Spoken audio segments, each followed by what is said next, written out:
نحن الذين بايعوا محمدا على الجهاد আমরা দেখতে পাচ্ছি মানব জাতির চরিত্রের অধঃপতন। ঠিক আছে, মানব জাতির চরিত্রের অধঃপতন আমরা দেখতে পাচ্ছি। এই চরিত্রের অধঃপতন তৈরি হয়েছে কারণ কি? মানুষের চরিত্র যে একদম শেষ, মানুষের চরিত্রের কিছু বাকি আছে, কথা বলতে হবে। মানুষের চরিত্রের ভালো দিকে কোনো কিছু বাকি আছে আমাদের মাঝে? বাকি নাই, যা ছিল সব শেষ। এটা কেন শেষ হয়েছে আপনারা জানেন? মানুষের চরিত্র যে শেষ হয়ে গেল, এটা কেন হলো তার কারণটা আমি করোনার কাহিনী থেকে আপনাদেরকে শোনাচ্ছি। হযরতে আদম আলাইহিস সালামকে যখন বানানো হলো, তখন আল্লাহ তাআলা শয়তানকে বললেন, শয়তান তুমি আদমকে সিজদা করো। কিন্তু আদমকে সিজদা করলো না শয়তান। তখন আল্লাহ পাক বললেন যে তুই অভিশপ্ত, তুই আমার জান্নাত থেকে বের হয়ে যা। এই শয়তান ইবলিস যখন আল্লাহ জান্নাত থেকে বিতাড়িত হলেন, আল্লাহ তাআলার প্রিয় ভাজন ব্যক্তি থেকে তার শত্রুতে পরিণত হলেন, তখন তিনি আল্লাহকে বলেন, আল্লাহ আমি যে আদমের কারণে জান্নাত থেকে বের হলাম, যে আদমের কারণে আজকে আমি তোমার প্রিয় ভাজন ব্যক্তি থেকে আজকে তোমার শত্রুতে পরিণত হয়েছি, আমি সেই আদমকে আক্রমণ করার জন্য আদমকে কিভাবে আমি পথভ্রষ্ট করব, সেই বিষয়গুলো শয়তান বর্ণনা করলেন আল্লাহর সামনে। আর আল্লাহ তাআলা মানব জাতিকে সতর্ক করার জন্য কোরআনুল কারীমের ভিতরে সেই কথাগুলো বর্ণনা করলেন। শয়তান কি বলেছিলেন? শয়তান বলেন, সুম্মা লাআতিয়ান্নাহুম মিন বাইনি আইদিহিম ওয়া মিন খালফিহিম ওয়া আন আইমানিহিম ওয়া আন শামাইলিহিম ওয়া লা তাজিদু আকসারাহুম শাকিরিন। শয়তান বলল, আল্লাহ সে আদমের কারণে আমি জান্নাত থেকে বেরিয়ে এসেছি, তোমার শত্রুতে পরিণত হয়েছে। সে আদমকে পথভ্রষ্ট করার জন্য আমি ডান দিক থেকে আসবো, বাম দিক থেকে আসবো, সামনে থেকে আসবো, পিছন থেকে আসবো। চিন্তা করেছেন যে আদমের কারণে শয়তান জান্নাত থেকে বের হয়েছে, সে আদমকে পথভ্রষ্ট করার জন্য শয়তান সামনে থেকে আসবে, পিছন থেকে আসবে, ডান থেকে আসবে, বাম থেকে আসবে। আল্লাহ পাককে বলেন, আল্লাহ ওয়ালা তাজিদু আকসারাহুম শাকিরিন, আমি তাদেরকে এমন ভাবে পথভ্রষ্ট করব যে আপনি জান্নাতে দেওয়ার মতো একটি আদম সন্তানকেও খুঁজে পাবেন না। নাউজুবিল্লাহ বলেন। প্রিয় ভাইরা, শয়তান তার চতুর্মুখী আক্রমণ চালাচ্ছে মানুষদেরকে জাহান্নামে নিয়ে যাওয়ার জন্য। ঠিক না? এই জন্য শয়তান চতুর্দিক থেকে আক্রমণ চালাচ্ছে মানুষের চরিত্রকে ধ্বংস করে দেওয়ার জন্য, চতুর্দিক থেকে। এই জন্য আমাদের চরিত্রটা যাতে রক্ষা পায়, আমাদের চরিত্র যেন শয়তানের চতুর্মুখী আক্রমণের কারণে আমাদের চরিত্র যেন শেষ হয়ে না যায়, এই জন্য চিন্তা করেন ব্যবস্থাপত্র কি একটু মনোযোগ দেবেন। শয়তান বলল সামনের দিক থেকে আসবো, পিছন দিক থেকে আসবো, ডান দিক থেকে আসবো, বাম দিক থেকে আসবো, কিন্তু শয়তান একটা দিকের কথা বলে নাই। সেই দিকটা কি বলেন তো? সামনে থেকে আসবে, পিছন থেকে আসবে, ডান থেকে আসবে, বাম থেকে আসবে, উপরের কথা বলে। ঠিক না? কারণ শয়তান আপনারা জানেন, ইবলিস ছিল the most educated person in the paradise। তৎকালীন সময়ে জান্নাতের ভিতরে যারাই ছিল, যত ফেরেশতা ছিল, যত জিন ছিল, যত পৃথিবীতে যত সৃষ্টি আছে, সবচাইতে মোস্ট এডুকেটেড পার্সোনালিটি, সবচাইতে শিক্ষিত ছিল শয়তান। জানেন কিভাবে? প্রিয় ভাইরা, শয়তান এত শিক্ষিত হওয়ার কারণে শয়তান বুঝতে পেরেছে যে আমি মানুষের চরিত্র নষ্ট করার জন্য সামনে থেকে আসতে পারবো, পিছন থেকে আসতে পারবো, ডান দিক থেকে আসতে পারবো, বাম দিক থেকে আসতে পারবো, উপর থেকে আসতে পারবো না। তার কারণ হচ্ছে উপর থেকে আল্লাহ তাআলা তার কিতাব নাজিল করে মানুষদেরকে সুপথে পরিচালনা করে। এইটা তারা শয়তান বোঝালেন, শয়তান আমাদেরকে বোঝালেন যে তোমাদেরকে পথভ্রষ্ট করতে আমি চাই। যদি আপনি ফিজিক্স শেখেন, কেমিস্ট্রি শেখেন, বায়োলজি শেখেন, পৃথিবীর যত বিদ্যা আছে, আমরা বিদ্যা শিখি কেন? আমাদের চরিত্রের উন্নয়নের জন্য, নৈতিকতার মান উন্নয়নের জন্য, আমাদের ক্যারেক্টার ডেভেলপের জন্য, একটা গুড বিহেভ, একটা গুড ক্যারেক্টার আমাদের মধ্যে তৈরি হবে, এই জন্য শিক্ষার ব্যবস্থা। ঠিক না? কিন্তু শয়তান বলল আপনি কোন ধরনের শিক্ষা নেবেন নেন, মানব রচিত যত শিক্ষা আছে সব যদি আপনার কাছে থাকে তবু আমি পথভ্রষ্ট তোমাদেরকে করতে পারবো। কিন্তু আমি উপর থেকে আসতে চাইলাম না, তার কারণ হলো উপর থেকে কোরআন নাজিল হয়। সব বিদ্যা অর্জন করলেও আমি তোমাদেরকে পথভ্রষ্ট করতে পারবো, কিন্তু উপর থেকে নাজিল হওয়া কোরআনের বিদ্যা যদি তোমরা অর্জন করো তাহলে শয়তান বললেন আমি তোমাদেরকে পথভ্রষ্ট করতে পারবো না। প্রিয় ভাইরা, আমরা কত ধরনের শিক্ষা নিচ্ছি, স্কুলে, কলেজে, সব জায়গায় নিচ্ছি, তারপরে কি আমাদের চরিত্র ভালো আছে? কথা বলে ভালো আছে কি আমাদের চরিত্র? নাই। তার কারণ শয়তান যেটাকে ভয় পায়, কোরআনের জ্ঞান, সেই জ্ঞানটা আমাদের মাঝে নাই। এই জন্য শয়তান সহজেই আমাদেরকে পথভ্রষ্ট করতেছে। ঠিক না? ঠিক। প্রিয় ভাইরা, আজকে আমরা দেখতেছি আমাদের নৈতিক অবক্ষয় চতুর্দিক থেকে নেমে এসেছে। আমাদের চরিত্রে ঠিক নাই, আমাদের জাতি আজ বিভ্রান্ত হয়েছে। এর একটি কারণ আমাদের মানুষেরা কোরআন জানে না। ঠিক না? ঠিক। এই যে মানুষেরা কোরআন জানে না, এটার জন্য দায়ী কারা? মানুষ কোরআন জানে না, এই জন্য তাদের চরিত্র শেষ হয়ে যাচ্ছে। এই জন্য দায়ী অন্য কেউ নয়, যারা কোরআন জানার পরে অন্যকে কোরআন জানায় না, তাই হচ্ছে দায়ী। ঠিক না? এই জন্য আমরা কোরআনের দাওয়াত দিয়ে আপনাদের কাছে এসেছি, যাতে কোরআনের যতটুকু রঞ্জিত জ্ঞান আপনাদের কাছে পৌঁছে দিয়ে আমাদের দেশের, আমাদের এই জাতির চরিত্র উন্নয়ন আমরা করতে পারি। এই জন্য আমরা কোরআনের দাওয়াত দিয়ে আপনাদের কাছে এসেছি। বুঝতে পারছেন তো? প্রিয় ভাইরা, আজকে আমি সূরা মাউন, আপনার নামাজের মধ্যে পড়েন না, সূরা মাউন, এটা থেকে আলোচনা করতে চাই। কিছুক্ষণ আপনারা ধৈর্য সহকারে শুনবেন তো? প্রিয় ভাইরা, শুনুন সূরা মাউন। এই সূরাটাকে আমরা অনেকেই জানি আয়াতুল্লাহি সূরা হিসেবে, মুখস্থ নাই এমন মানুষ খুব কম। আপনারা কি জানেন যে বাংলাদেশে মুসলমান কত পার্সেন্ট? 100 জনের 96 জন মুসলমান বাংলাদেশে।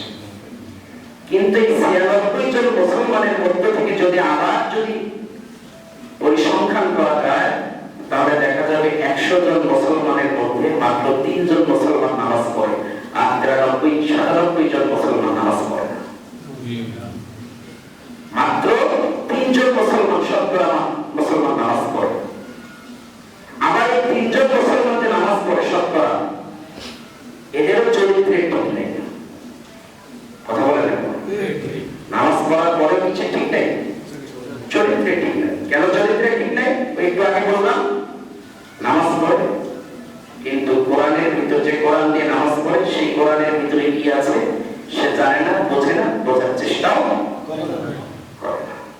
এই সূরা মাউন এর ভিতরে যে কথাগুলো আছে, একজন নামাজি যদি এই কথাগুলো বুঝে শুনে নামাজ পড়তো, তাহলে আমার তো মনে হয় কোন নামাজিকে পিটিয়ে অন্যায় কাজ তার দ্বারা করানো অসম্ভব হতো না। ঠিক না? দেখুন, আমরা এবার দেখতে চাই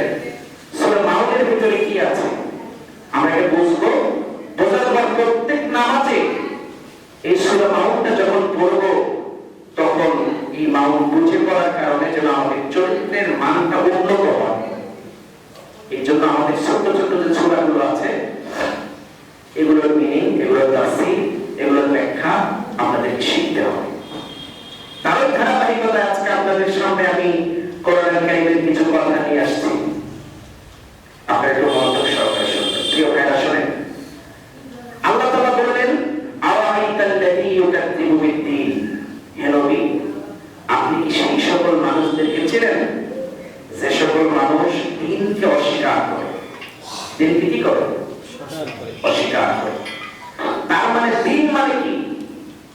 দিন মানে ধর্ম, দিন মানে ইসলাম, দিন মানে হচ্ছে জীবন ব্যবস্থা। আবার দিনের প্রায় 33টি অর্থ আমি পেয়েছি বিভিন্ন ডিকশনারি থেকে দিন শব্দটা। এই দিন, দিনের একটি অর্থ হচ্ছে দিন মানে রিলিজিয়ন, ধর্ম। দিন মানে হচ্ছে গোল অফ লাইফ, নিজামুল হায়াত, জীবন ব্যবস্থা। দিন মানে হচ্ছে ইসলাম।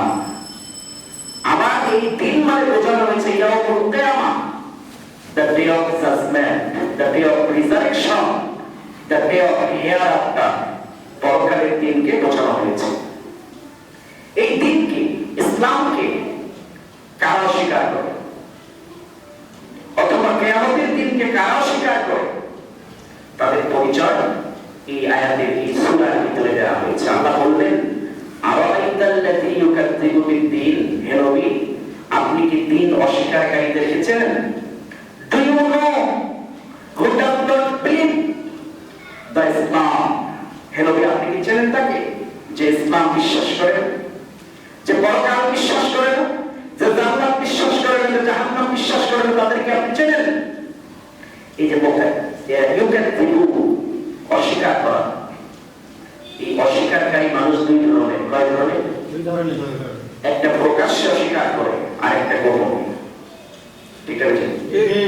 কিছু মানুষ প্রকাশ্যে দিনকে অস্বীকার করে, পরকালকে অস্বীকার করে, তাওহীদকে অস্বীকার করে, রিসালাতকে অস্বীকার করে প্রকাশ্যে। আর এক শ্রেণীর মানুষ আছে তাদের স্বার্থের কারণে তারা এটা প্রকাশ্যে অস্বীকার করতে পারে না, গোপনে অস্বীকার করে। আল্লাহ তাআলা এই সূরার ভিতরে দুই শ্রেণীর মানুষের কথাই বলেছেন। যারা দিনকে টোটাল দিনকে অস্বীকার করে, তাদের চরিত্র আল্লাহ তাআলা 6টা চরিত্র দিয়েছেন। কয়টা চরিত্র? 6টা। মানে আপনি দেখলে এই 6টা চরিত্র যার ভিতরে আছে, আপনি যদি দেখেন যে এই 6টা চরিত্র একজন মানুষের ভিতরে আছে, তাহলে আপনি বুঝে নেবেন ওই ব্যক্তি পরকালে বিশ্বাস করে না, ইসলামে বিশ্বাস করে না, যা বলে সব প্রকাশ কথা, একদম মনের কথা হয়।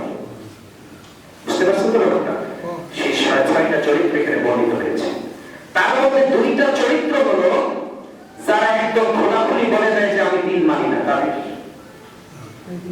আর 4টা চরিত্র হলো যারা ইসলাম মানে না কিন্তু সেটা প্রকাশ্যে বলে না, গোপনে ইসলামকে অস্বীকার করে, ইসলামকে ডিনাই করে। তাহলে আমরা এই দুই শ্রেণীর মানুষের চরিত্র আজকে একটু জানবো। যদি অন্য কারো ভিতরে থাকে তাকে আমরা ডিনাই করবো, অস্বীকার করবো, তার সাথে আমরা মিশবো না। আর যদি আমাদের নিজেদের ভিতরে থাকে তাহলে আমরা সেটা থেকে বেঁচে থাকবো। কি বলেন আপনারা? নাকি যদি আপনার ভিতরে আমার সাথে মারামারি হতে পারে? কারণ এখানে আপনার বিপক্ষেও যেতে পারে। কারণ আপনার চরিত্রে যদি এই গুণটা থাকে, বদখাসলতটা যদি থাকে, তাহলে আপনার দায়িত্ব হলো ওইটা আপনার চরিত্র থেকে বাতিল করা। কিন্তু তা না করে আমরা আজকে কি দেখতে পাই? আপনার ভিতরে যে মিসবিহেভ আছে, যে ব্যাড ক্যারেক্টার আছে, যে খারাপ খাসলতটা আছে, ওইটা যদি কোরআন দিয়ে আমি আপনাদেরকে বোঝাই দেই, তাহলে আপনি ওই চরিত্র আউট না করে হুজুরকে আউট করতে চান।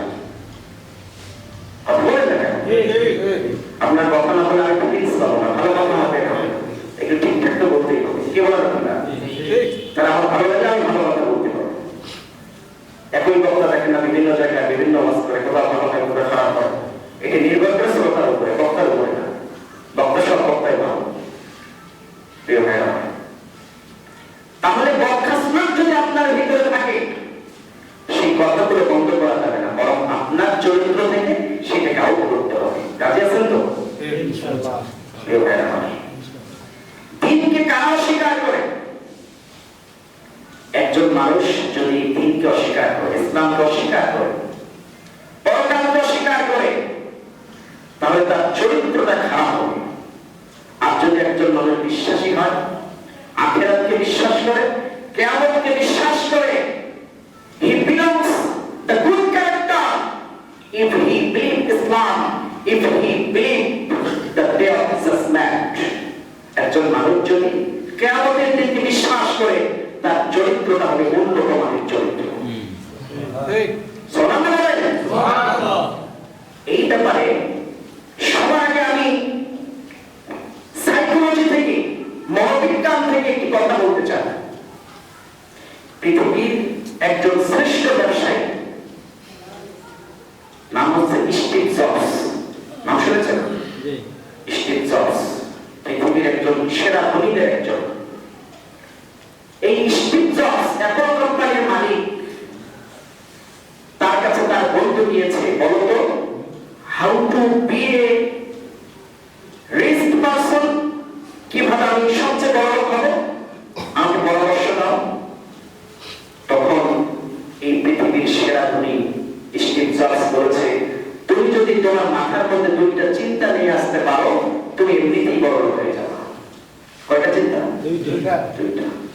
এক নম্বর চিন্তা হচ্ছে তুমি সবসময় বড়দের কথা স্মরণ করবা। একজন খ্রিস্টান, সে ইসলাম সম্পর্কে জানে না, অথচ ইসলামের কথা তার মাথায়। আমরা বোঝার আগে সে বুঝে ফেলেছে। স্টিভ জবস বলেছে, তুমি যদি পৃথিবীর সবচেয়ে বড় লোক হতে চাও, তাহলে প্রথম নাম্বার কাজ হলো তোমাকে প্রতিদিন বড়দের কথা স্মরণ করতে হবে আর কম করে খেতে হবে। এই দুইটা ক্যারেক্টার যদি তোমার ভিতরে তৈরি হয়, তুমি পৃথিবীর সেরা ধনীতে পরিণত হবে। সুবহানাল্লাহ। প্রিয় ভাইরা আমার, ঠিক সেই রকম আল্লাহ তাআলা বললেন যে যারা পরকালে বিশ্বাস করবে তাদের চরিত্রটা হবে সুন্দর, আর যারা পরকালে বিশ্বাস করবে না তাদের চরিত্রটা হবে অসুন্দর। দেখুন, পরকালে বিশ্বাস করা আর না করা, এই দুই শ্রেণীর মানুষের ক্যারেক্টারের পার্থক্যটা বুঝুন। রাসূলুল্লাহ যখন মক্কি জিন্দেগিতে ছিলেন, মক্কায় যখন ছিলেন, তখন ঈশার আযান পর্যন্ত, ঈশার আযান কয়টা? 45। আচ্ছা, আজকে 7টা আযানের সমস্যা আছে না? সমস্যা নেই। আচ্ছা, আমরা তো একটু বেশি লং টাইম করে কিছু কথা বলি, তাহলে শোনেন, আমার শোনেন, একটু মনোযোগ দিয়ে শুনেন। আমরা বলছিলাম যে যারা পরকালে বিশ্বাস করবে তাদের ক্যারেক্টারটা হবে develop character, best behaviour, loss character. ঠিক না? ঠিক। এই জন্যই আল্লাহ তাআলা মানব জাতির চরিত্রকে সুন্দর করবার জন্য কোরআনে কারীম নাযিল করেছেন। আর রাসূলুল্লাহ মাক্কি জিন্দেগিতে, রাসূলুল্লাহ মাক্কি জিন্দেগি 13 বছর, এই 13 বছরে যে কোরআনের আয়াতগুলো নাযিল হয়েছে, অধিকাংশ আয়াত পরকাল ব্যাপারেই নাযিল হয়েছে। সুবহানাল্লাহ বলবেন না? সুবহানাল্লাহ। কি ব্যাপারে নাযিল হয়েছে? পরকাল ব্যাপারে। কারণ কি শুনেন, রাসূলুল্লাহ মদিনায় গিয়ে একটি ইসলামিক স্টেট, একটি ইসলামিক রাষ্ট্র গঠন করবে, এটা আল্লাহ কি জানতেন না? আল্লাহর পরিকল্পনার মধ্যে ছিল না? এই জন্য আল্লাহ তাআলা জানতেন যে রাসূলুল্লাহ হিজরত করে মদিনায় এসে একটা ইসলামিক স্টেট তৈরি করবে, একটি ইসলামিক কল্যাণ রাষ্ট্র তৈরি করবে। এই রাষ্ট্র পরিচালনার জন্য একদল সৎ মানুষের প্রয়োজন, একদল উন্নত চরিত্রের মানুষের প্রয়োজন। এই জন্য এই একদল উন্নত মানুষ তৈরি করবার জন্য রাসূলুল্লাহ সাথী সঙ্গীদের মধ্য থেকে আল্লাহ তাআলা তাদেরকে কোরআনের বাণী শোনালেন, পরকালের কথা শোনালেন 13 বছর। সুবহানাল্লাহ। কত বছর শোনালেন? 13 বছর। আপনি যদি কোরআন থেকে ভাগ করেন, যদি পরকালের আয়াতগুলো শুনে নেন, তাহলে আপনি দেখতে পাবেন পরকালীন আয়াতেই শুধু কোরআন কারীমের 10 পারার মতো হবে, শুধু পরকালের আয়াত, আর বাকি বিশ্বর আল্লাহ কথা। আপনি আপনাদের বোঝাতে পারেন আল্লাহ তাআলা এত বেশি কোরআনের ভিতরে পরকালের কথা বলেছেন কেন? For developing the character the man who govern the state of Islamic state Medina. মদিনাকে সুন্দরভাবে পরিচালনা করবার জন্য একদল সৎ এবং দক্ষ মানুষের প্রয়োজন। আর সৎ এবং দক্ষ মানুষ তৈরি করবার জন্যই আল্লাহ তাআলা 13টি বছর ধরে তাদেরকে পরকালের ভয় দেখিয়ে দেখিয়ে তাদেরকে ট্রেন করে তৈরি করলেন। সুবহানাল্লাহ। বুঝতে পেরেছেন না? কোরআনের 3 ভাগের 1 ভাগই শুধু পরকালের কথা। কারণ পরকালের চিন্তা ছাড়া একটা মানুষ গুড ক্যারেক্টারের অধিকারী হতে পারে না, ভালো চরিত্রের অধিকারী হতে পারে না। ঠিক। প্রিয় ভাইরা আমার, শুনেন,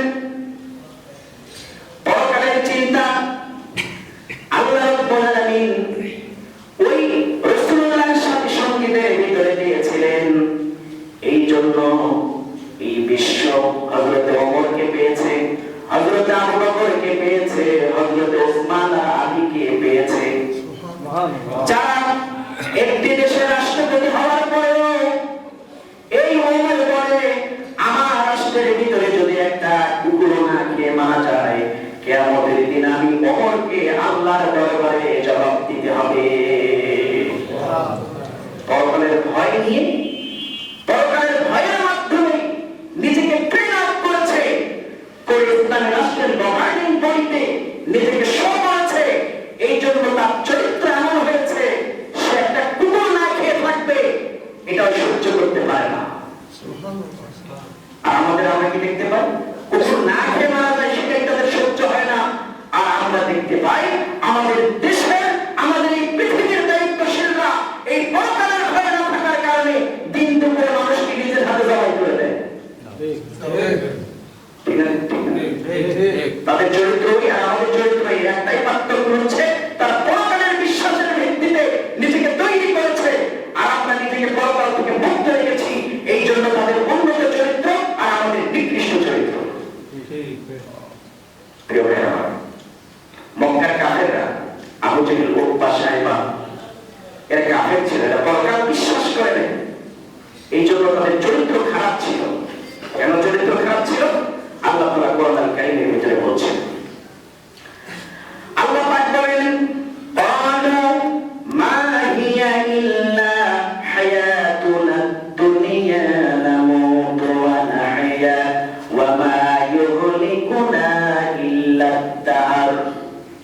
ওই যে মক্কার যে কাফেররা ছিল, আবু জেহেল, উতবা, সাইবা, তাই কথাটা বলেছে। আল্লাহ সেই কথাটাকে কোরআনে কারিমে সেট করে দিয়েছেন যাতে মানুষেরা বুঝতে পারে। তারা কি বলতে জানেন? মক্কার কাফেররা কি বলতো?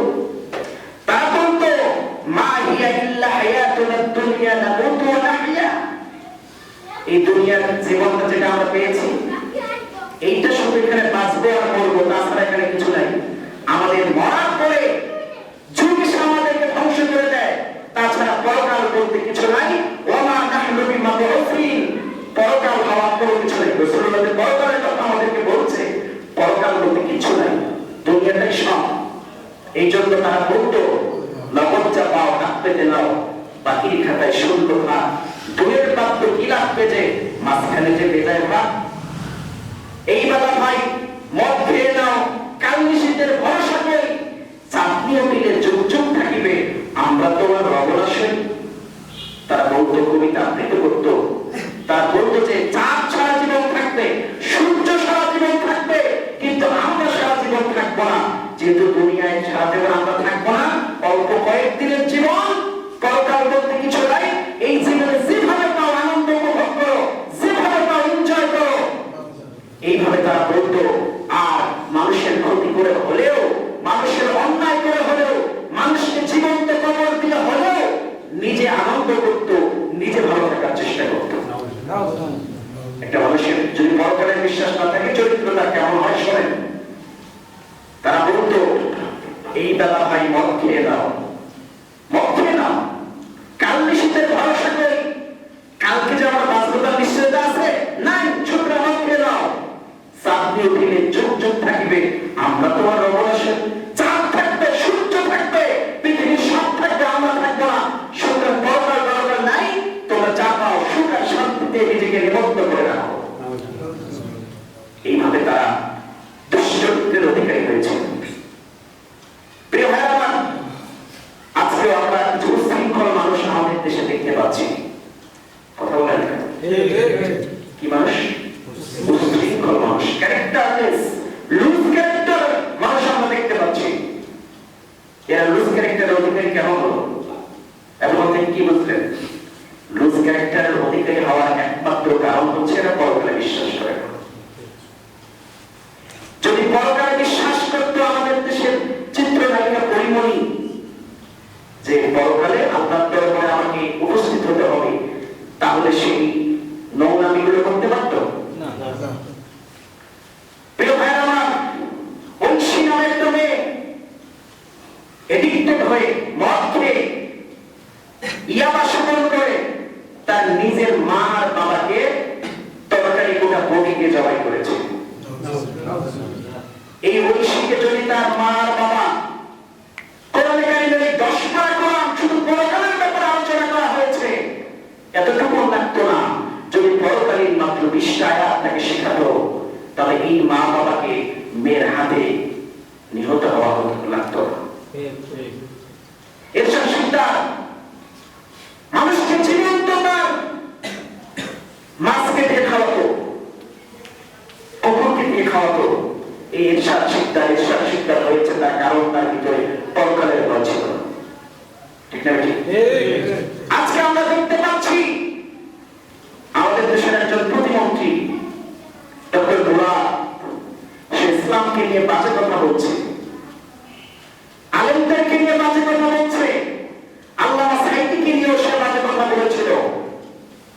বাংলাদেশের স্বনামধন্য এমন কোন মানুষ নাই যাকে নিয়ে সে বাজে কথা বলে। আমরা তখনই বুঝতে পেরেছিলাম, যেহেতু সে ইসলামে বিশ্বাস করে না, তার কথা থেকে আমরা বুঝতে পেরেছি সে ইসলাম বিশ্বাস করে না। তার ক্যারেক্টারলেস আমরা মনে করেছিলাম বাংলাদেশের আলেমরা, কিন্তু 2-3 দিনের ব্যবধানে তার চরিত্র জাতির সামনে ঢুকে উঠেছে। সে একজন নিকৃষ্ট চরিত্রের অধিকারী। ডক্টর মুরাদের মতো আরো অসংখ্য মুরাদ বাংলার জমিনে আছে। আপনি নিশ্চিত থাকেন, যারাই পরকালে বিশ্বাস করে না তারা তাদের এই চরিত্র খারাপ। আপনি নিশ্চিত থাকেন। আমরা জানি না তাই, ঠিক না? আমরা জানি না তাই। আল্লাহ তাআলা বললেন, হে নবী, যারা পরকালে বিশ্বাস করে না তাদের চরিত্র কেমন আপনি জানেন? আর যারা প্রকাশ্যে বলে যে আমরা পরকাল মানি না, জান্নাত মানি না, জাহান্নাম মানি না, ইসলাম মানি না, তাদের চরিত্র হলো, আল্লাহ তাআলা 2টা চরিত্রের কথা এই সূরা মাউনের মধ্যে বলেন। কয়টা চরিত্র? আচ্ছা শোনেন, যারা পরকালে অস্বীকার করে তারা আপনার শত্রু না বন্ধু? শত্রু। আপনি যদি আপনার শত্রুর বদনাম করেন কোথাও, তাহলে শত্রুর যে দোষগুলো আছে সবচেয়ে বড় দোষগুলো করবেন না ছোট দোষগুলো করবেন? জয় বলেন, বড় দোষ বলবেন। এখানেও তাই, তাফসীর আপনাকে বুঝতে হবে। আল্লাহ তাআলা তার একদল শত্রু যারা পরকালে বিশ্বাস করে না, ইসলামে বিশ্বাস করে না, তাদের দোষের কথা সূরা মাউনের ভিতরে বললেন। 2টা দোষের কথা বললেন। সেই দোষগুলো নিশ্চয়ই ছোট দোষ বলবেন না, বড় দোষই বলবেন। ঠিক না? তার মানে এখানে যে 2টা দোষের কথা বলছেন আল্লাহ তাআলা, এই 2টা দোষ নিশ্চয়ই ছোট দোষ না, এগুলো নিশ্চয়ই বড় বড় দোষ। ঠিক না? 1 নম্বর দোষ কি? আল্লাহ তাআলা বললেন, ফাযালিকাল্লাযী ইয়াদউল ইয়াতীম। আল্লাহ রাব্বুল আলামিন তার হাবিবকে বলেন, হাবিব, যারা পরকালে বিশ্বাস করে না তাদের চরিত্র তো অবশ্যই খারাপ, তারা খারাপ চরিত্রের অধিকারী। আপনি জেনে তার সব চরিত্র আমি বলছি না, তবে 2টা বড় চরিত্র, খারাপ চরিত্রের কথা বলছি। 1 নম্বর চরিত্র হলো, আপনি দেখবেন যারা পরকালে বিশ্বাস করে না তারা এতিমদেরকে গলা ধাক্কা দেয়। এতিমদেরকে কি করে? গলা ধাক্কা দেয়। আমাদের সমাজে আছে না এতিমদেরকে গলা ধাক্কা দেওয়ার লোক? আছে না? এটা মেটাফরি করতে ব্যবহার করা হয়েছে, রূপ করতে। গলা ধাক্কা দিলে যেমন কেন, এটা বোঝানো হয়েছে যে যারা এতিমদের অধিকার এতিমদের কাছে দেবে না, এতিমদেরকে কষ্ট দিবে, এতিমদেরকে ভর্ৎসনা করবে, এরা পরকালে বিশ্বাস করতেই পারে না। ঠিক না? এতিমদেরকে যারা গলা ধাক্কা দেয় তারা কি করে না? পরকালকে বিশ্বাস করে না, পরকালকে বিশ্বাস করে না। প্রিয় ভাই আমার, আমাদের সমাজে আমরা দেখতে পাচ্ছি এতিমদের সম্পদ অন্যায়ভাবে হরণ করা হচ্ছে। ঠিক না? আমরা আমাদের সমাজে আছে না? আছে কি না? আচ্ছা, আমরা দেখতে পাই পিতা মারা গেছে, ছোট ছোট সন্তান, চাচা, নিজের চাচা, ভাই মারা যাওয়ার সময় এই ছোট্ট ছোট্ট সন্তানকে বুকের সাথে জড়ায় ধরে কান্নাকাটি করে যে ভাতিজা আজ থেকে তোরে কে দেখবে, কান্নাকাটি করে।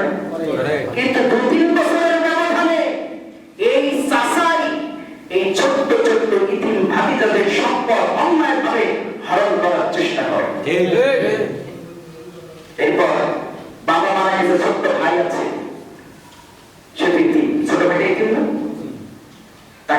ন্যায্য পাওনা তাকে বোঝাই দেওয়া হয় না। আমাদের সমাজ আছে না নাই? এরপর আমরা দেখতে পাই সমাজের অসংখ্য মানুষ হজ করতে যায়, যাওয়ার সময় বলে যে আমি আমার মেয়ের হক আদায় করলাম। মানে সবচেয়ে জমিগুলো ছেলের নামে দিচ্ছে, দিয়ে 5 কাটা মেয়ের নামে দিয়ে আমি মেয়ের হক আদায় করলাম, আমি হজ করতে গেলাম, আমার মাফ করে দাও। তুই হক আদায় করার কি?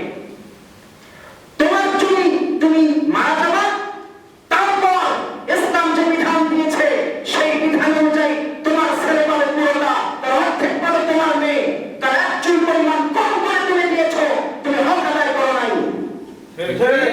এদিকে হক আদায় করা হয়েছে? এই হকের কোনো নাম আছে?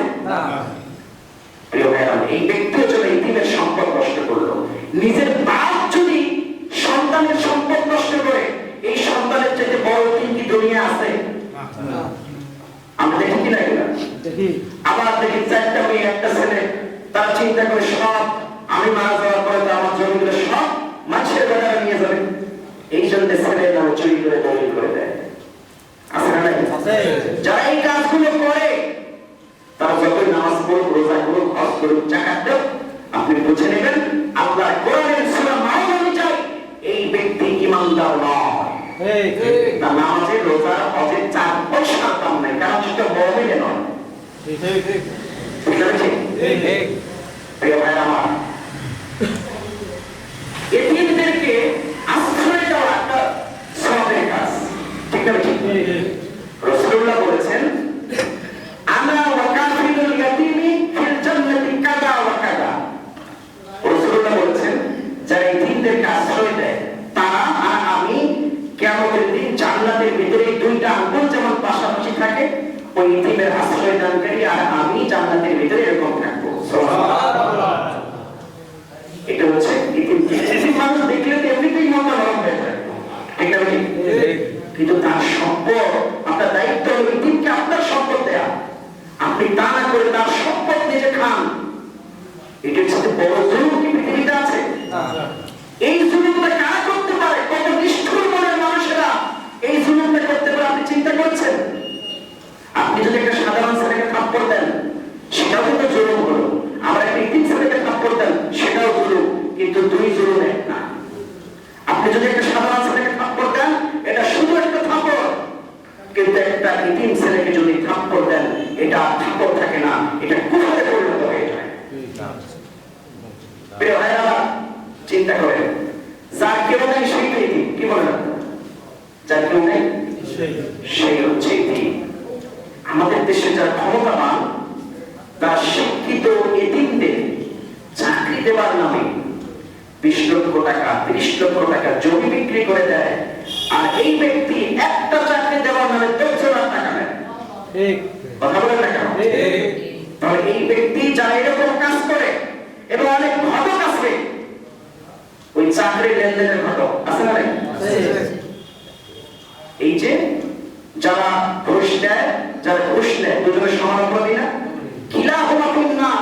রাসূলুল্লাহ বলেছেন যে যারা ঘুষ দেয় আর ঘুষ নেয়, দুজনেই জাহান্নামে যাবে। এই যে ঘটকালি করলো, একটা যোগ্য ছেলেকে তার চাকরি দিল না, একটা যোগ্য ছেলের কাছ থেকে টাকা নিয়ে খেলো, এই ব্যক্তি আর যাই করুক সে পরকালে বিশ্বাস করবে না। এগুলো থেকে আপনাকে ফিরে আসতে হবে যদি আপনি জান্নাতে যেতে চান। এই যে আমি তো মনে করি পৃথিবীতে যত ইতিমের মাল ভক্ষণকারী আছে, সবচাইতে বড় ইতিমের মাল ভক্ষণকারী হচ্ছে আমাদের এলাকার মেম্বার আর চেয়ারম্যানরা।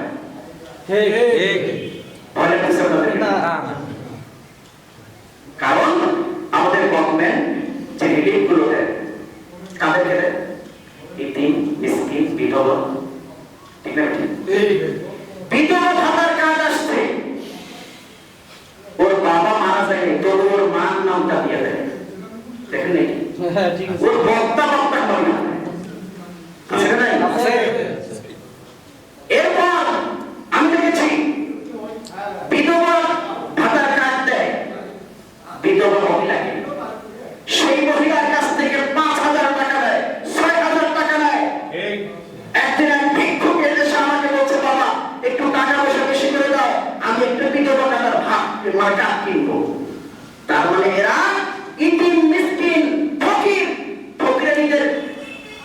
সুদের টাকা পর্যন্ত খুলে খুলে খায়।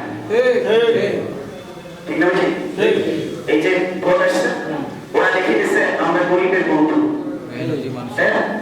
ওদের লিখে দেওয়া উচিত ছিল আমি গরিবের শত্রু, গরিবদেরকে শোষণ করার মতো সুযোগ আমাকে দেন আপনাদের ভোটটা দিয়ে। আপনার তো কম না, এই ভোটগুলা একটা গুরুত্বপূর্ণ জিনিস। ঠিক না ঠিক?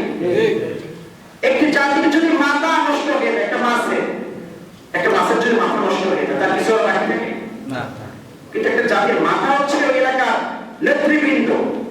আপনি ভোট কাকে দিলেন এটা আপনাকে চিন্তা করতে হবে না?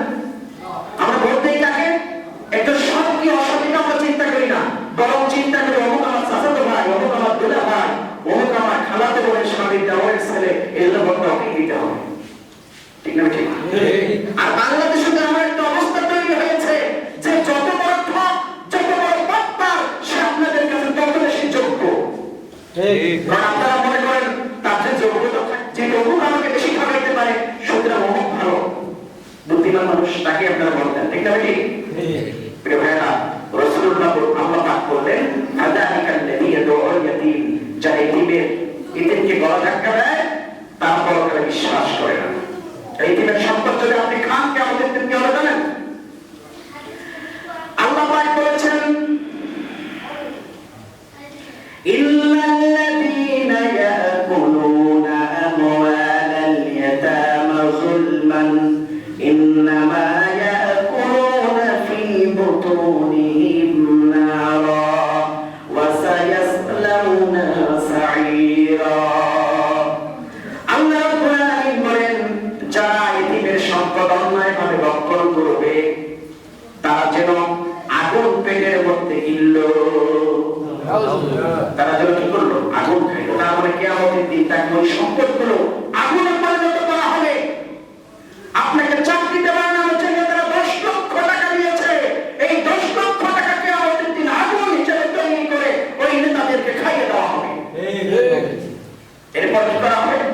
সায়াসলাউনা সাঈরা, সাঈর মানে জাহান্নামের অগ্নিকুণ্ড, অগ্নিকুণ্ডে ফেলায় দেওয়া হবে। আপনি চিন্তা করেছেন পেটের ভিতরে আগুন, বাইরেও আগুন, কি কষ্ট। আর কারামাত খাবেন আপনারা?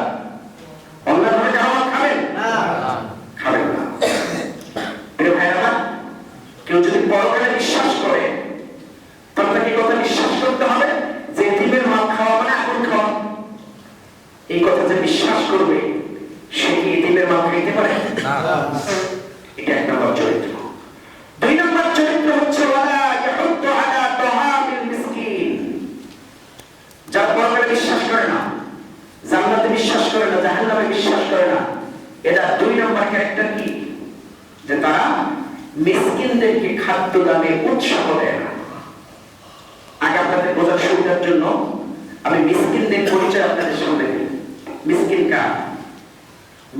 কার সব একটা হাদিস থেকে আপনাদের মিসকিনের পরিচয় দিচ্ছি।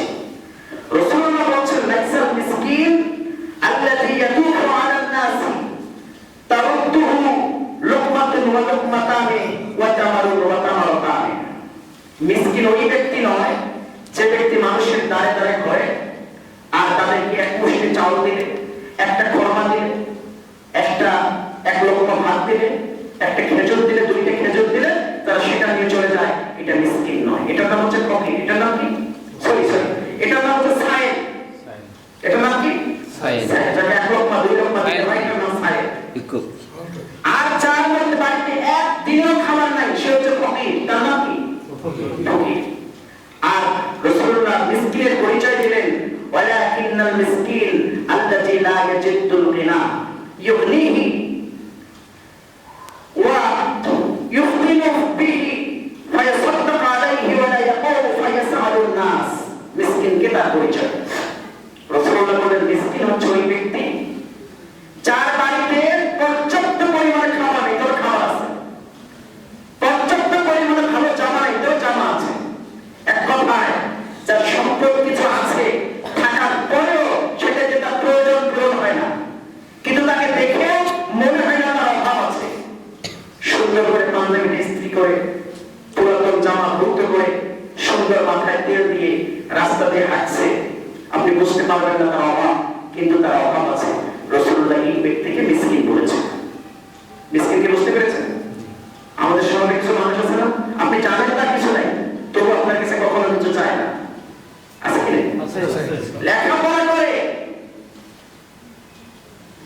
পারে জামা আছে কিন্তু প্রাইভেটের টাকা দিতে পারে না, এই ব্যক্তি প্রাইভেটের ক্ষেত্রে মিসকিন।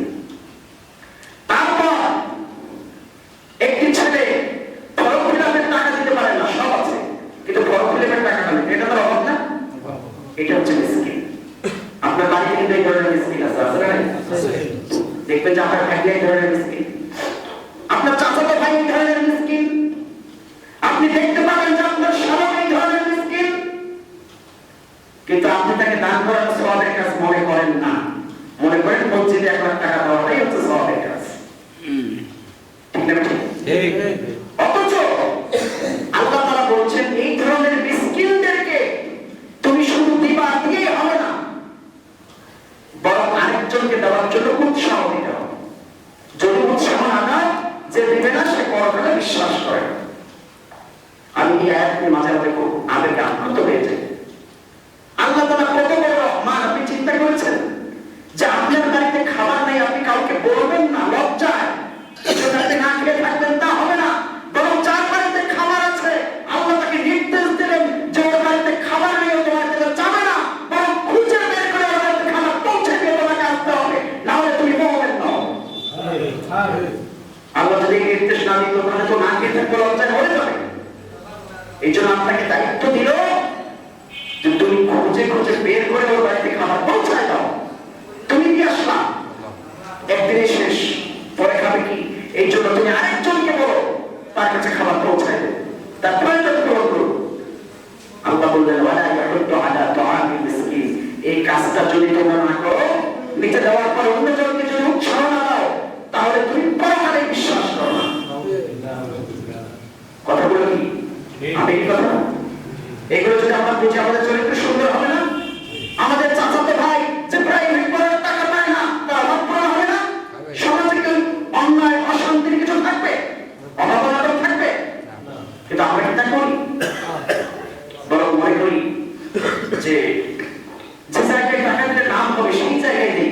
আমার চাচাতো ভাইকে যদি আমি একটা সাইকেল কিনে দেই, তাকে একটা ঠান্ডা কাপড় যদি আমি কিনে দেই, তাহলে তো এটা ভিডিও করে দেখানো হবে না, বরং কিছু কম্বল কিনে আমি সব জায়গায় দেবো আর ভিডিও করে করে ইন্টারনেটে দেবো আর দেখাবো আমি দামি। আমি যদি আমার চাচাতো ভাইকে দিই, আমার ভাগিনাকে দিই, আমার আত্মীয় স্বজনকে দিই, আমার পাশের গরিব মানুষটাকে দিই, এটা তো নাম হবে না। ঠিক না? ঠিক। এটা ভাই আমার আরেকটি বাস্তবতা, এটা সবার বাড়িতে আছে, একটি বাস্তবতা। ছেলেরা একটি দামাকে হয়, মানুষের বয়স যত বাড়ে তত দুইটা জিনিসের প্রতি তার আকর্ষণ বাড়ে, একটা হচ্ছে দুনিয়ার প্রতি, একটা সম্পদের প্রতি। এই জন্য যুবক ছেলেরা লাঠি ধরে দৌড়ায় যে মরবো চান, কিন্তু বুড়া মানুষের লাঠি ধরে যাইতে চায় না, আমি আরো যেন 2 দিন বেশি পৃথিবীতে বেঁচে থাকি। তারপরে মানুষের বয়স যত বাড়ে দুনিয়ার প্রতি তার আকর্ষণ যত বেশি হয়, সে তত কম করতে চায়, বুঝছেন তো? আর একটা মানুষের বয়স যত বাড়ে সম্পদের প্রতি তার মোহ, তার আকর্ষণ তত বেশি তৈরি হয়। এই জন্য একটা যুবক ছেলে সহজে দান করতে পারে, কিন্তু একটা বৃদ্ধ মানুষ, একটা বয়স্ক মানুষ সহজে দান করতে চায় না বা পারে না। এমনকি আমি দেখেছি ছেলে একটা অভাবী মানুষকে একটু অভাব পূরণ করেছে, আর বাপ যদি এই কথা শুনে লাঠি নিয়ে বের হয়, তুই কাজ করছিস না আমি করছি, আছে না? তুই কামাই করে, এমনকি আপনি যদি নিজে ইনকাম করেও মানুষকে দেন, তবু আপনার বাবা মা বলবে দেখি কয়দিন তোর টাকা থাকে, কি খাস, পরে দেখা করে। এরকম সমাজ আছে কি নাই? প্রিয় ভাই আমার শুনেন, আল্লাহ পাক বলছেন যে পিতামাতাগুলি তাদের সন্তানকে এই ধরনের দানের ব্যাপারে উৎসাহ দিবে না, অনুৎসাহিত করবে, ওয়ালা ইয়াহুদ্দু আলা তাআমিল মিসকিন, এরা যেন মিসকিনদেরকে খাদ্য দানে, মিসকিনদের অভাব পূরণে উৎসাহ দিল না।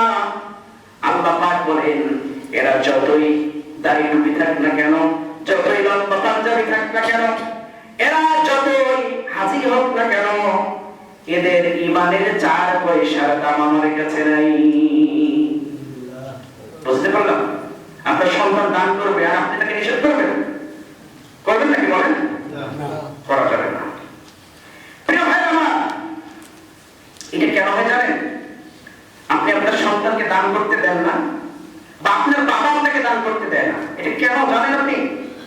কারণটা শুনেন। প্রত্যেকটা কথাই সমাজের মধ্যে আমরা দেখতে পাই, প্রত্যেকটা কথাই দেখতে পাই, কারণ আমি তো সমাজেরই মানুষ, ঠিক না? ঠিক। আল্লাহ রাব্বুল আলামিন বলেন, ইন্নাশ শাইতানা ইয়াইদুকুমুল ফাকরা ওয়া ইয়া'মুরুকুম বিল ফাহশা ওয়াল্লাহু ইয়াইদুকুম মাগফিরাতান মিনহু ওয়া ফাদলান ওয়াল্লাহু ওয়াসিউন আলীম। আল্লাহ রাব্বুল আলামিন বলেন, নিশ্চয়ই শয়তান মানুষদেরকে অভাবের ভয় দেখায়। শয়তান মানুষকে কিসের ভয় দেখায়? অভাবের ভয় দেখায়। আর তাকে অন্যায় কাজ, ফাহশা কাজ, জেনার কাজে উদ্বুদ্ধ করে। শয়তানের কাজ দুইটা, একটা হচ্ছে মানুষকে অভাবের ভয় দেখায়। কিসের ভয় দেখায়? অভাবের ভয় দেখায়। আর আল্লাহ পাক বলেন, ওয়াল্লাহু ইয়াইদুকুম মাগফিরাতাম মিনহু, আল্লাহ তোমাদেরকে ক্ষমার আশা দেন। সুবহানাল্লাহ। আর ওয়াফাদলান, এবং তার পক্ষ থেকে বরকত, রহমত, ফজিলতের আশা দেন। সুবহানাল্লাহ। আল্লাহ পাক বলেন, আল্লাহু ওয়াসিউন আলীম, আর আল্লাহ হচ্ছে প্রাচুর্যের অধিকারী এবং মহাজ্ঞানী।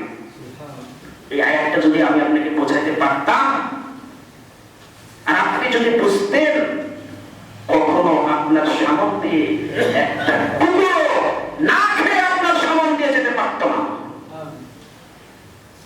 যদি আয়াতটা আমি আপনাকে বোঝাতে পারতাম আর আপনি যদি বুঝতেন, ভালো করে শোনেন। শয়তান মানুষকে ভয় দেখায় ফকির হওয়া। শয়তান আপনার কানের কাছে এসে সব সময় বলে, দান করবি, কালকে খাবি কি? দান করবি, মোটরসাইকেল কিনবি কি দিয়ে? দান করবি, তোকে তো সম্পদ গচ্ছিত রাখতে হবে, কালকে যদি আবার ওমিক্রন আসে, এখন তোমার সম্পদ তুমি দান করবা। কিছুদিন আগে করোনা চলে গেল, তখন কেমন অভাবে পড়ছিল তোমার মনে নাই? সামনে আবার ওমিক্রন আসতেছে, খাবা কি, পড়বা কি, থাকবা কোথায়? সুতরাং যা ইনকাম করো, কাউকে একখানা করিও না দিয়ে সঞ্চয় করো, ভালো করে রাখো, অভাব সামনে আসতেছে। এই কথাটা কার? আল্লাহ কোরআন থেকে আমি বললাম না, ওয়াল্লাহু ইন্নাশ শাইতানা ইয়াইদুকুম আল ফাকরা, শয়তান মানুষকে অভাবের ভয় দেখায়। ঠিক না? ঠিক। আমি যখন পিতামাতা যারা আছেন, তারা যখন তাদের সন্তানকে এই কথাগুলো বলেন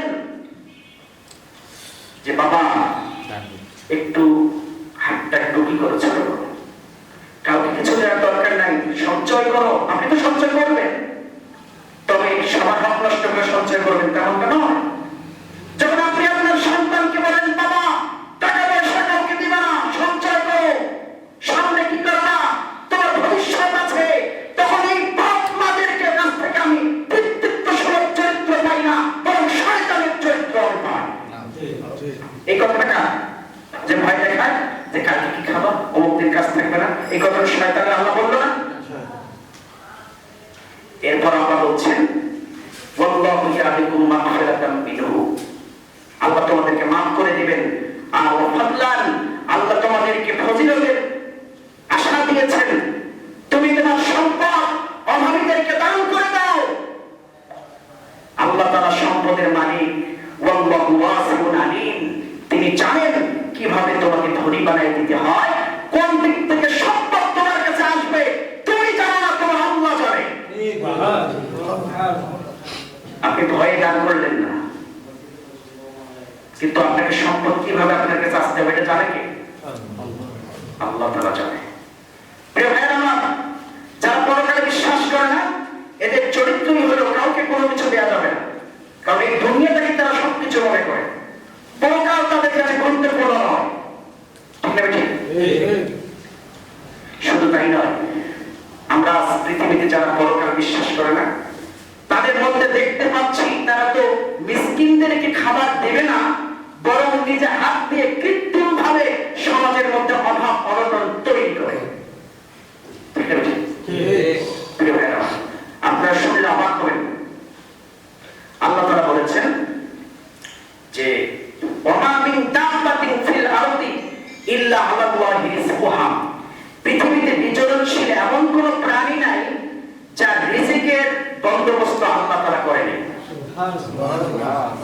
কি খাবেন তা আল্লাহ লিখে রেখেছে, আল্লাহ সব দিয়েছে।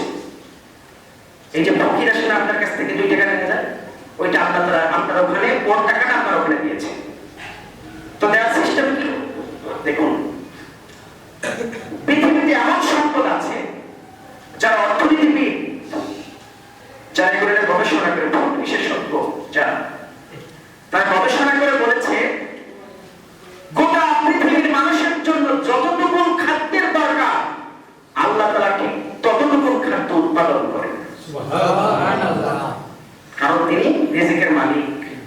কিন্তু একটা আপনাদের মনে প্রশ্ন আছে, তাহলে কিছু মানুষ না খেয়ে থাকে মাঝে মাঝে, কেন না খেয়ে থাকে জানেন? মানুষ সুষম বন্টন নীতির অভাবে মানুষ না খেয়ে থাকে। আপনার বাড়ির পাশে একজন মানুষ না খেয়ে আছে, আল্লাহ তার রিজিক দিয়েছে, কিন্তু ওই রিজিকটা আপনার ডোরের মধ্যে আপনি সঞ্চিত করে রেখেছেন, ওইটা আপনি বন্ধ করে রেখেছেন, এই জন্য লোকটা না খেয়ে আছে। কিন্তু আল্লাহ তাআলা ওই রিজিকটা আপনার ধন ভান্ডারে দিয়েছে, আপনি দিচ্ছেন। তার মানে অর্থনীতিবিদরা বলেছে পৃথিবীতে কোনো অভাব থাকতো না। অভাব একটাই কারণে, কৃত্রিম অভাব তৈরি করা আর সুষম বন্টন নীতির অভাব। বন্টন হচ্ছে না। আমাদের কিছু মানুষ লেখাপড়া করার টাকা পায় না, আর কিছু মানুষ সিঙ্গাপুরে বাড়ি করে, আছে না? কিছু মানুষ সেকেন্ড হোম তৈরি করে বিদেশে, আছে না? প্রিয় ভাইরা আমার, আল্লাহ তাআলা সম্পদ দিয়েছেন পর্যাপ্ত পরিমাণে, কিন্তু কিসের অভাব? সুষম বন্টন নীতির অভাব। আমাদের এই দাজ্জালি সম্প্রদায়, দাজ্জাল মুসলমানদেরকে শেষ করার জন্য সামনে থেকে, পিছন থেকে, ডান থেকে, বাম থেকে, সব দিক থেকে আক্রমণ করছে। এই যে দেখবেন প্রিয় ভাইরা আমার, আমি আপনাদেরকে একটা তথ্য দিই, কোরআন থেকে একটা তথ্য দিই। মুসলমানদের কাছে আল্লাহ তাআলা কোরআন নাযিল করেছেন কেন? যাতে মুসলমানরা যেন অভাবের মধ্যে না থাকে। এটা কি জানেন আপনারা? মুসলমানদের অভাব পূরণ করার জন্যই আল্লাহ তাআলা কোরআন নাযিল করেছেন। আল্লাহ তাআলা বলেছেন, তাহা মা আনজালনা আলাইকাল কোরআন লিতাশকা, হে নবী আমি আপনার কাছে কোরআন নাযিল করি নাই এজন্য যে আপনি কষ্টে থাকবেন, বরং আপনাকে সুখ, শান্তি, সমৃদ্ধি দেওয়ার জন্যই আমি কোরআন নাযিল করেছি।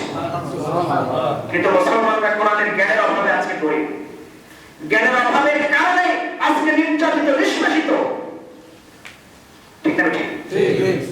কেন? দেখেন আল্লাহ কি বলেছেন, মুসলমানদের কোনো অভাব থাকবে না, মুসলমানরা ইনকাম করবে বেশি, খাবে বেশি, পড়বে বেশি, সুখ শান্তি করবে, অভাব থাকবে না। কোরআনে কারীমের অভাব বানিয়ে দিয়েছেন। শোনেন, একটা তথ্য নেন। আল্লাহ তাআলা বলেছেন, হুয়াল্লাযী জাআলা লাকুমুল আরদা যালুলান। আল্লাহ তাআলা বলেছেন, আল্লাহ তাআলা এই জমিনটাকে বিচরণশীল জমিন বানিয়েছেন, সমতল ভূমি বানিয়েছেন। ফামশু ফি মানাকিবিহা, সেই জমিতে তোমরা ভ্রমণ করো। কি করো? ফামশু, এখান থেকে ওখানে যাও, ওখান থেকে ওখানে যাও, ঘুরে বেড়াও, হেঁটে বেড়াও, ভ্রমণ করো। ওয়া কুলু মিনার রিজকি, আর রিজিক খাও। এই আয়াতটা কি বোঝানো হলো জানেন? আমি চিন্তা করেছি এই আয়াতের ভিতরে কি আছে। এই আয়াত দ্বারা আমি চিন্তা করে দেখেছি, আল্লাহ তাআলা বলেছেন জমিনে যে যত বেশি ভ্রমণ করবে তার রিজিকের ব্যবস্থা তত বেশি হবে। সুবহানাল্লাহ। ভালো করে বুঝুন, একটা মানুষ যত ঘুরে বেড়াবে, যত ছুটবে, যত দৌড়াবে, তার রিজিক তত বৃদ্ধি পাবে। কে বলেছেন? আল্লাহ। এটা কি আগে আপনারা জানতেন? না, জানতেন না। কারণ কোরআন সম্পর্কে তো আমাদের জ্ঞান নেই, জানবো কি করে? কোরআন তো আমরা পড়ি না, জানবো কি করে? প্রিয় ভাই আমার, এইটা আমরা বুঝি নাই। এইটা বুঝেছে দাজ্জালি সম্প্রদায়, খ্রিস্টান জায়নিস্টরা, ইহুদি আর খ্রিস্টানরা, তারা বুঝতে পেরেছে। বুঝে মুসলমানদেরকে কিভাবে ধ্বংস করা যায়, যাতে মুসলমানরা বেশি দৌড়াদৌড়ি করলে, বেশি ভ্রমণ করলে তাদের রিজিক বৃদ্ধি পাবে, তারা আর মাতবরি করতে পারবে না। এই জন্য মুসলমানরা যেন এক দেশ থেকে আরেক দেশে যেতে না পারে, এই জন্য তারা শুধুমাত্র মুসলমানদের দেশগুলোতে, গরিব দেশগুলোতে তারা পাসপোর্ট আর ভিসা চালু করলো, যাতে করে আপনি এখান থেকে সৌদি আরবে যেন যেতে না পারেন। আপনার পাসপোর্ট লাগবে, ভিসা লাগবে, কত কি লাগবে, আপনি যেন যেতে না পারেন। যদি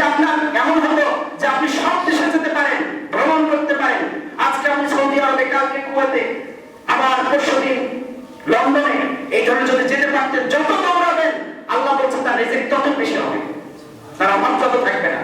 কিন্তু আপনি যদি দৌড়াতে না পারেন, এই জন্য আপনার পথ খাটো করে নেওয়ার জন্য কত সিস্টেম করেছে তারা পাসপোর্টের ব্যবস্থা চালু করেছে, ভিসার ব্যবস্থা চালু করেছে, ইমিগ্রেশন কাউন্টারে আটকে দেওয়া হয়, কত লাঞ্ছিত করা হয় আপনাকে। তার মানে আপনাকে তারা ছুটতে দেবে না, আর আপনার রিজিক দ্বারা সংকুচিত হবে। ঠিক বুঝছেন ভাইরা?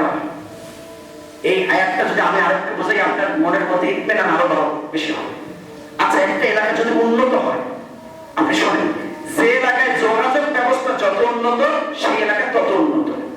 এটা জানেন আপনারা? এই আয়াত থেকে আপনি এখান থেকে মিলান। আমরা বাস্তবে দেখতে পাই, যে এলাকায় যোগাযোগ ব্যবস্থা যত উন্নত, সেই এলাকা তত বেশি উন্নত। এটা আল্লাহ তাআলা কোরআনে বলেছেন যে তুমি যত দৌড়াবা তত তোমার রিজিক বৃদ্ধি পাবে, তত তুমি উন্নত হবা।